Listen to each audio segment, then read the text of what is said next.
আমি মনে করি সকলেরই মত প্রকাশের স্বাধীনতা আছে, থাকলেও কারোই এটা উচিত না কোনো ধর্মকে অবমাননা করা।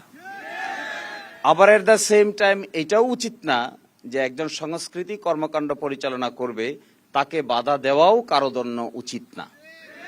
ফলে আমার অঞ্চলে যারা বাউল শিল্পী আছে আমি তাদেরকে নিয়ে বসেছি, তাদেরকে নিয়ে আমি মিটিং করেছি। ওনারা আমাকে বলেছেন এই প্রথম দিরাইশাল্লায় কোনো মানুষ বাউল শিল্পীদেরকে দাওয়াত দিয়েছে। আমি তাদের সবাইকে দাওয়াত দিয়েছিলাম যে আপনারা কিভাবে চলেন, কিভাবে আপনাদের জীবন চলে। এইটা কি এই ঘটনা আসার পরে? আগে আগে আগে তো আমি মনে করি যে উন্মাদনার তৈরি হয়েছে, এই উন্মাদনাটা কারো পক্ষেই উচিত না। এই যে আল্লাহকে বা রাসূলকে অবমাননা করা, এটা মোটেও উচিত না। আবার এট দ্য সেম টাইম এটা একজন করার কারণে সব বাউলকে আপনি দেশ থেকে তাড়িয়ে দিবেন, এই কাজটাও করা উচিত না।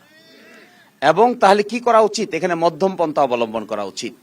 যিনি এটা অবমাননা করেছেন তাকে এক্সপ্লেন করা উচিত যে এটা আমি ঠিক করি নাই বা সঠিক করি নাই।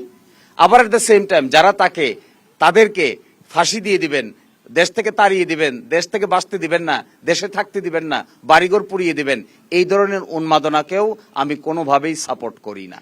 আচ্ছা, ফলে একটা মাঝামাঝি পজিশনে আসতে হবে। মাঝামাঝি পজিশন কি?